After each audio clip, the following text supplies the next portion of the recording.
A train runs along an unbanked circular track of radius 30 meters at speed 54 kilometers per hour.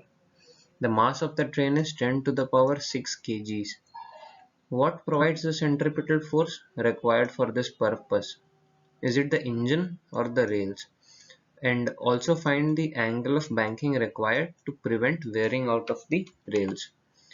The required centripetal force is provided by the rails. As by Newton's third law of motion, wheels apply force on the rail and thus the rail provides a force on the wheels. Newton's third law, that is, to every action there is an equal and opposite reaction. Now to find the angle of banking, we know that tan theta is equals to v square by r into g. Putting the values, we get theta as 36.87 degrees.